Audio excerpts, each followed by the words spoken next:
YouTube, this is Phoenix Dingo. Thank you so much for tuning into my channel.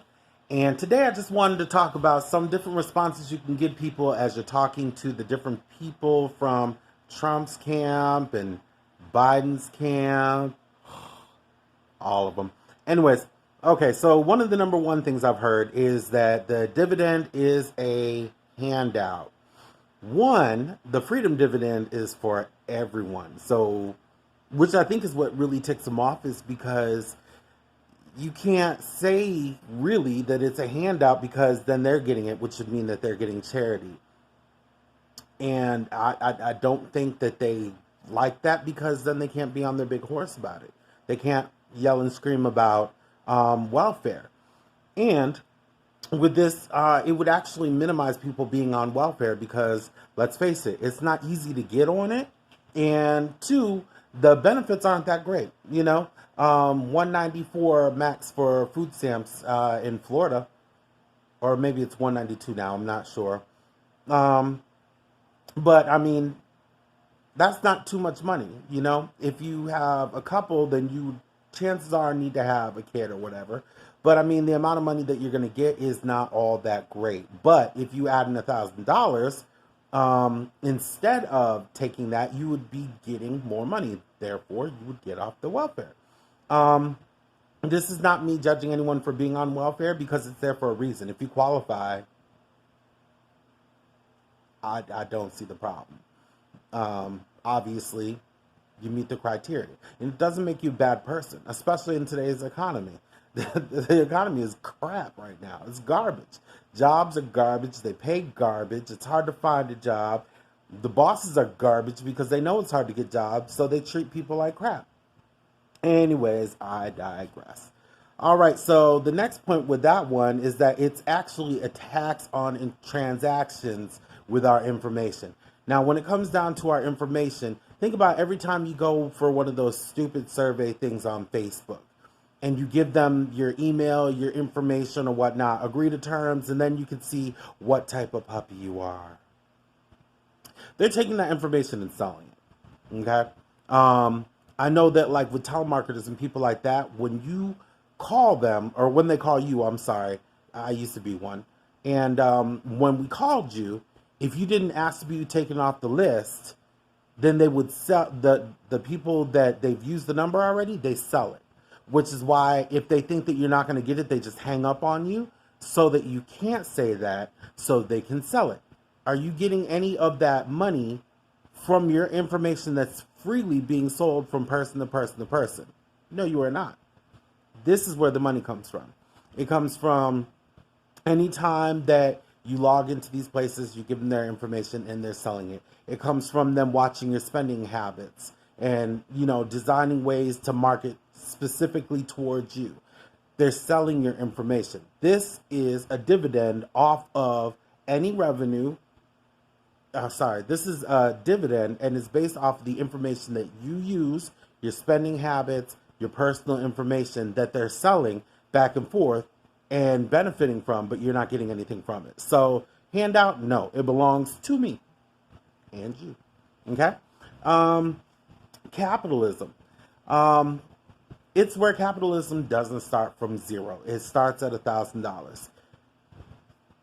I really don't see how to really break it down any easier, but I think people are just so caught up on people who they deem below them getting something for free. And that will play into the next point, which is people who stop working. Sorry, gotta readjust. Okay, so people stop working. One, I think some people should. I mean, have you ever gone through McDonald's lines and the people are just nasty and rude, and you get cold fries all the time, you get stale old burgers? You're talking about people who don't want to be at work and don't want to put energy in. As a result, who suffers? The consumer. I'm sorry, but I mean, if you can live off $1,000 and you just say, hey, I don't feel like working, stay home. Stay home. One, that's going to open up jobs for other people who want to be there. So maybe we can get a better quality product and, I don't know, customer service. because McDonald's and Domino's have a tendency of not delivering that. Um, it would minimize the bad workers, because the people who really don't want to be there, people who really don't want to work, they'll find ways not to. So if this is what it takes to weed them out, get rid of them. Good riddance. Let them live their life, let them do them, and let them be great. And the people who want to work, let them work. But at least it ensures that they can keep a roof over their head, the bare essentials. Now, they're not going to be able to go on luxurious vacations or anything like that, but that's what happens when you don't work. But at least these people are taken care of, which, if you're Christian, this is a majority of what Jesus preached about. Just saying. If this is a country based off God. Just saying. All right. And then, it'll help define the classes, which I know some people will be cheering about because they just love the fact that they're middle class and they're not low class, which gives them a nice little pedestal to preach on. So if a bunch of people decide, hey, I don't want to work, I just want to stay home and smoke marijuana, okay, or I just want to work a part-time job and stay home and smoke marijuana, well, these people are taken care of, and it will define the middle to low class, but not in a way that's going to be detrimental to human, living. People aren't going to be suffering, and it creates options for people to come out of the lower class. I'll do another video on that because that would take way too long. All right. Another point that I've run into is the universal income, the universal basic income. That's all he runs on. No, sir, no, ma'am. There's Medicare for all option, which is where you can opt in, get Medicare, which is it's paid for by the government. It's available to everybody, regardless of income. And with regular insurance companies, it would make them have to compete to get their money. However, with this, they would not be able to turn people away based off of their insurance. This is important because why? Rich people can afford different type of insurance than poor people. Hence, rich people get better health care coverage and have a better outlook at living longer and having healthier lives, whereas poor people don't. So everyone would get access to health care. Certain things aren't covered, like dental and things that are not considered essential. I don't know how dental isn't considered that, but that's only based off of the Canada model. Now, it could change. They need to release more details before I can get too specific about it. But yeah, there's also getting rid of the penny, which costs millions of dollars for the country every year. There's incentive-driven policies that are designed to make people want to participate and not force people to participate in making this country great. Green technologies, huge one right there with the climate debate thing going on right now. Huge, which I don't even see how it's a debate. They've taught this ever since I was in, elementary school. We've seen the changes. But whatever. I can't speak to crazy. I don't speak it that fluently. And that in itself will create jobs, economy, hello, and prison reform through legalizing marijuana and releasing nonviolent offenders, making it so that people who are poor don't have to sit and rot in jail while they wait for their court date. Because the difference between that and a rich person is they have the money to bail out and they can just be in and out. And poor people have to rot because they can't afford it. Not fair. So, yeah, he has a lot more than that going on. It's just that's all he has time to plug with the limited amount of time that he gets because the media is biased. All right. Another point I've heard is America's not ready for an Asian. This one's easy. Well, then America is indeed racist. And you don't have to say any more than that. Because people always champion the fact, America's not racist. We've gotten so much better. But yet an Asian stands up to run for president and then, I don't know if we're ready for that. Okay. All right, next point. How is he going to pay for the freedom dividend? The VAT tax, which I already discussed in another video. Check it out.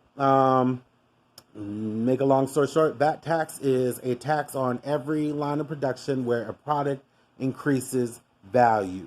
This is only going to be on luxury items, so on staples that the poor consume, such as food, clothing. There would not be one, or there would be a smaller one on there. But Andrew Yang, is trying to do a smaller, opt-out option for that and exempt things for the poor or middle class, whatever.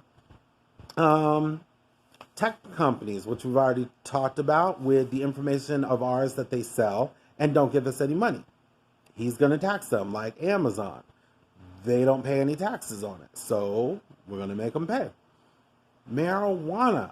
If you go ahead and legalize, which is one of the things he's running on, is legalizing marijuana. If you remember when they first legalized it in California and I want to say Colorado, the amount of money that they generated in the first month, like it was huge. It was a crazy amount of money. So if you legalize it throughout the whole country, just imagine the amount of money that they're going to generate. And where else better to send the money than to us directly? Sounds good to me.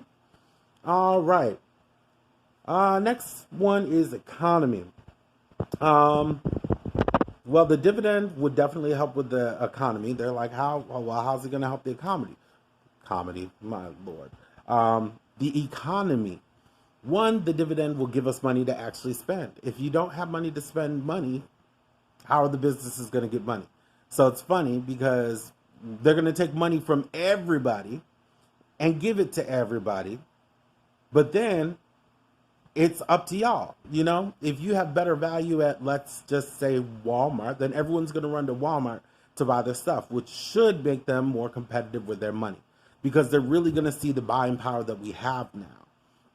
So it should create competition with people because now you're talking about every person over the age of 18 getting $1,000 to spend every month. Yeah, they're going to give you reason to go buy something. Sales galore. I'm just saying. Marijuana.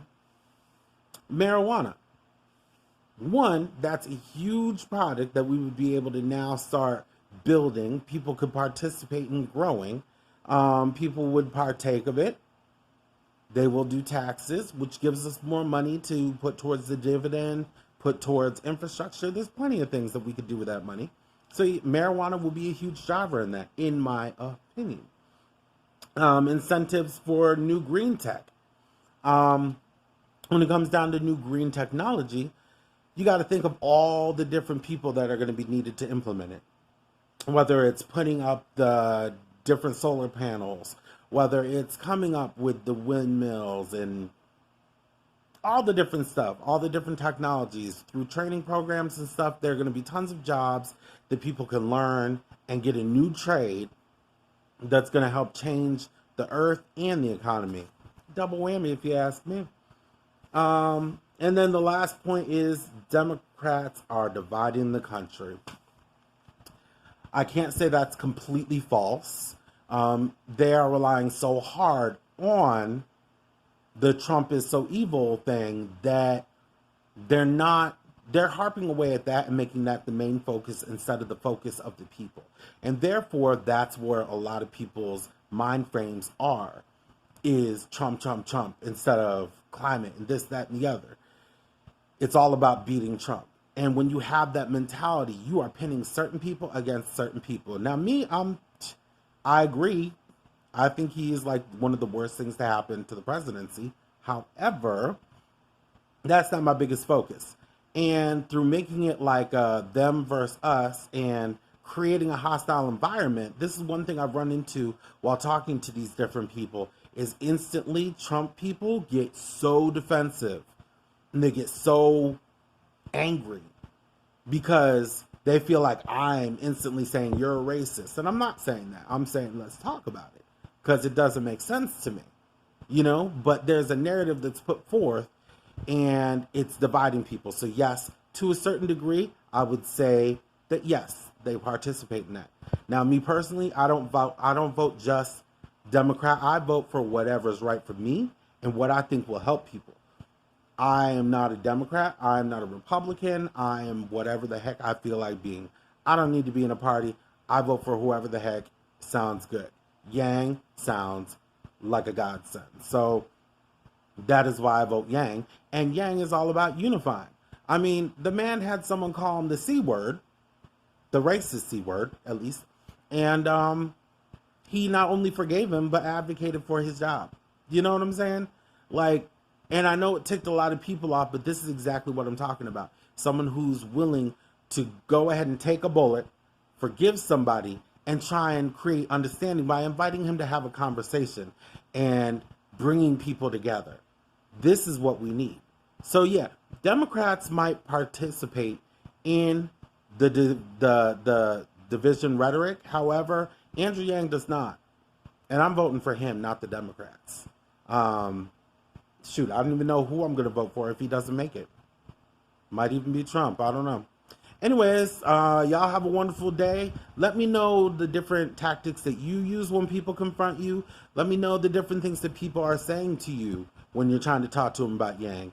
And hopefully we can all have different, ways that we talk about it. You can give me some pointers because I'm going in there every day. I'm talking to people who in the front lines. Like, I'm looking for all the different Trump things to try and talk to people. So if you have some suggestions, let me know. I'll probably do another video the more crap that I hear.